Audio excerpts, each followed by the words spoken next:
Hello everyone. सो कैसे आप लोग? उम्मीद करते हैं आप लोग बहुत ही बेहतरीन होंगे और अच्छे तरीके से अपनी पढ़ाई को अभी कंटिन्यू कर रहे होंगे।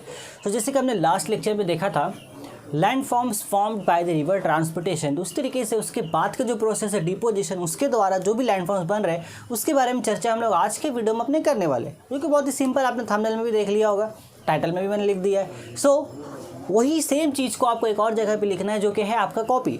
तो अपनी काहिली को उठा करके किनारे रखिए, कॉपी कलम निकालिए, कलम को हाथ में पकड़िए, उसको लिखने का चीज़ है, लिखने के लिए इस्तेमाल कीजिए। ऊपर हेडिंग लगाइए, जैसा एज मैंने यहाँ पे लिखा है सेम ये 3 नाम लिखिए, क्योंकि ये 3 ही लैंड फॉर्म्स है जो आपको यहाँ पर पढ़ने के लिए दिए गए हैं, जिसको हम लोग इन डिटेल आज के लेक्चर पर चर्चा करेंगे। ठीक है, सो कॉपी कलम निकाल लिया होगा आपने, मुझे पक्का यकीन है अभी तक। चलिए बिना किसी इंतजार के आज के लेक्चर को स्टार्ट कर लेते हैं।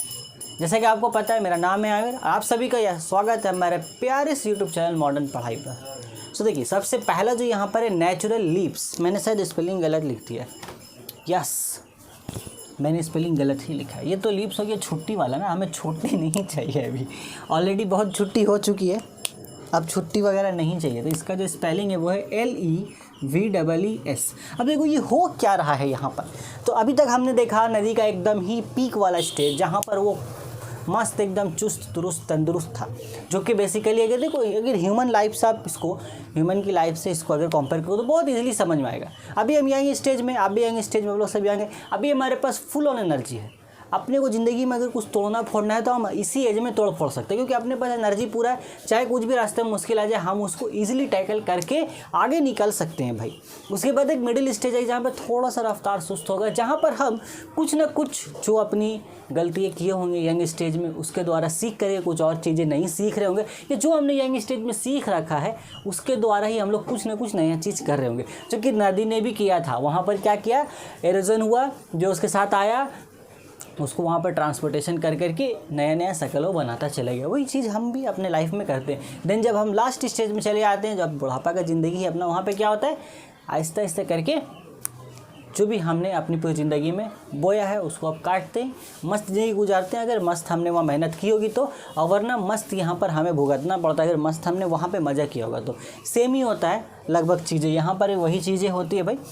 अभी देखते हैं हम लोग आगे चल के, फिर कुछ और बातें करेंगे। तो यहाँ पे नेचुरल लीव्स देखो, ये बनता कैसे, होता क्या है, हमारे लिए क्या फ़ायदा है, ये सारी बातें हमें जाननी है और अपने को क्या फ़र्क पड़ता है।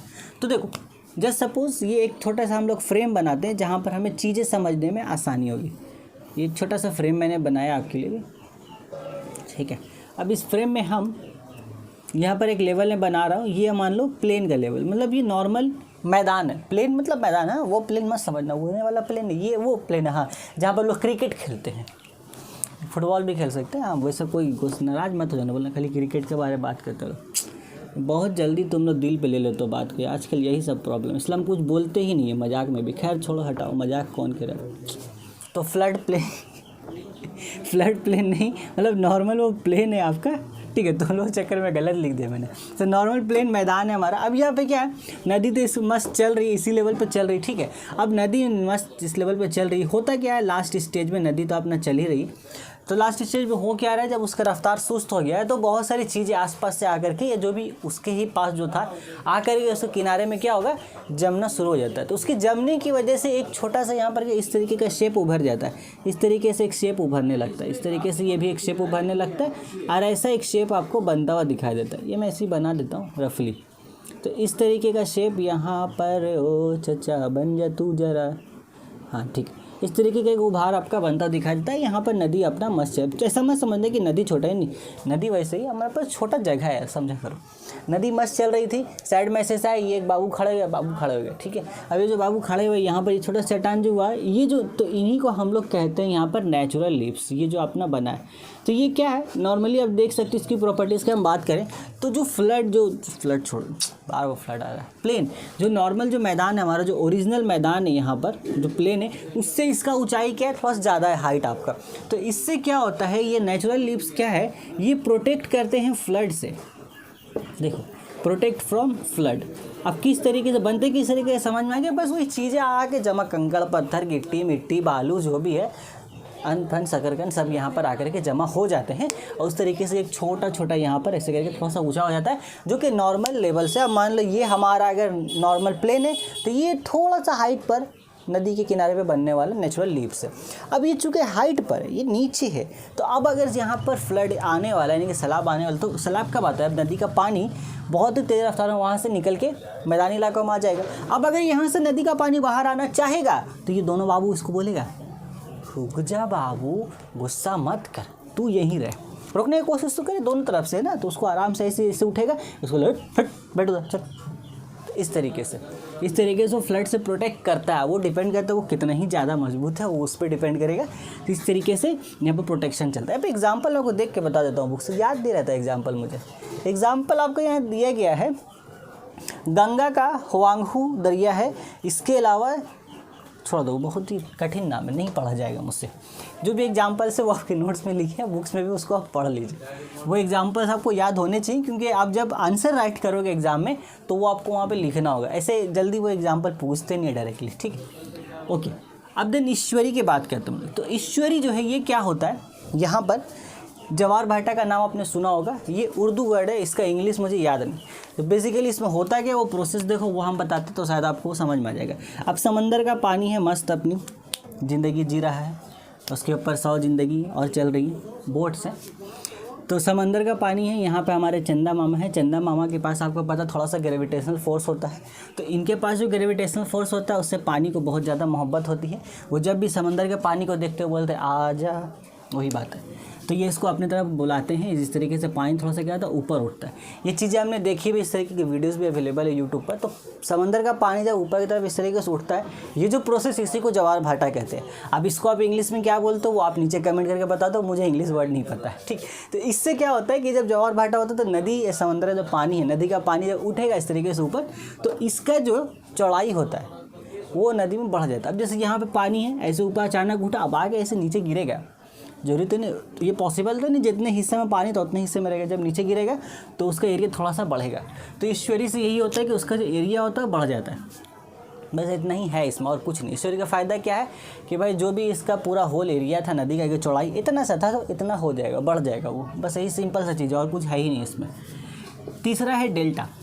तो बहुत कोई समझते हैं डेल्टा के माने कि ये ट्रायंगुलर शेप, तो नहीं, देखो डेल्टा के माने वो ट्रायंगुलर शेप है नहीं। वो डेल्टा जो है वो सिंबल है, वो इस सिंबल को ही डेल्टा कहते हैं। जैसे अल्फ़ा बीटा गामा आपने सिंबल देख रखा है, तो बेसिकली अल्फ़ा बीटा गामा जो हम पढ़ते हैं, जैसे हमारे यहाँ पे ABCD है, अंग्रेज़ों ने देखी गई है, उस तरीके से वो भी किसी लैंग्वेज की ABCD अल्फ़ा बीटा गामा, उसी में से एक लेटर है डेल्टा, जिसका सिंबल है ये, ठीक है। अब यहाँ पर क्या होता है, जब लास्ट स्टेज में दरिया पहुँच गया तो ज़िंदगी में अब कुछ बचा नहीं उसका, जो ज़िंदगी में कर चुका है वही अब उसको यहाँ पर झेलना है लास्ट स्टेज में, सिंपल है।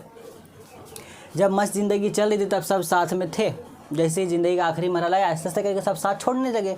उस तरीके से यहाँ नदी का भी वही हाल होगा। जैसे ही वो लास्ट स्टेज में पहुँचता है तो यहाँ पर क्या सुस्त हो चुका है, अब सारा चीज़ यहाँ पर लास्ट स्टेज में आ करके वो जमा करना शुरू कर देगा। इससे क्या होता है, बहुत बार अलग अलग तरह का शेप बनता है। शेप बनने का रीज़न है, यहाँ से क्या होता है, डिस्ट्रीब्यूटर्स निकलते हैं। अब ये से लास्ट में आया तो नदी का कई भाग बढ़े, कुछ उधर चला गया, कुछ वहाँ चला गया, कुछ यहाँ चला, इस तरीके से।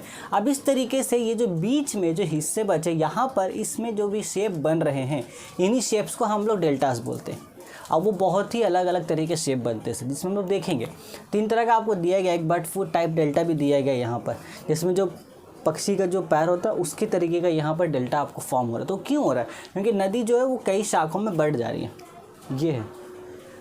अब वो क्या टाइप से वो हम लोग सेपरेट लेक्चर में देख लेंगे, बट डेल्टा का फॉर्मेशन ऐसा ही होता है। जो भी चीज़ें उसके पास थी, कंकड़ पत्थर सब आ गया, लास्ट में वो जमा करना शुरू कर देता है। एंड देन डिस्ट्रीब्यूटरीज निकलनी शुरू होती हैं। जो भी स्टार्टिंग में ट्रिब्यूटरीज आई थी, जिस तरीके से वहाँ पे आई थी, उस तरीके से यहाँ पर साथ छोड़ करके अपने अपने रास्ते चली जाती हैं। तो जब रास्ते अलग होते हैं तो उन रास्तों के बीच में कुछ शक्ल बन जाती है, और उन शक्ल को ही हम लोग डेल्टास बोल देते हैं। सो सिंपल है, इतना ही है इसमें, और कुछ है ही नहीं। इसके अलावा जो भी टाइप्स एक्स्ट्रा आपको दिए गए हैं डेल्टास के, उसको हम लोग डिस्कस कर लेंगे, बट वो उतना ज़्यादा इंपॉर्टेंट है नहीं, क्योंकि लास्ट 3 ईयर से कोई क्वेश्चन पूछेगा ही नहीं, और ना ही अगले 3 सालों में पूछे जाएंगे। आई एम श्योर उसके बारे में, क्योंकि वहाँ से कुछ इंटरेस्टिंग क्वेश्चन बनते ही नहीं। तो जो भी इंटरेस्टिंग टॉपिक अब तक था, जो इंपॉर्टेंट था इस चैप्टर में, वो हमने कवर कर लिया है। इसके बाद हमारा ग्लेशियर का पार्ट है, जो कि मुश्किल से 2 लेक्चर लगेगा, हम लोग वो कवर कर लेंगे। सो होपफुली ये मैं अच्छे से आपको समझा पाया हूँ। इसको अच्छे से नोट्स कीजिए, देन बुक को अच्छे से रीड कीजिए, आपको और अच्छे से आपका कंसेप्ट क्लियर हो जाएगा। हम लोग बहुत जल्द मिलेगा अपने अगले लेक्चर में, तब तक take care, till then good bye.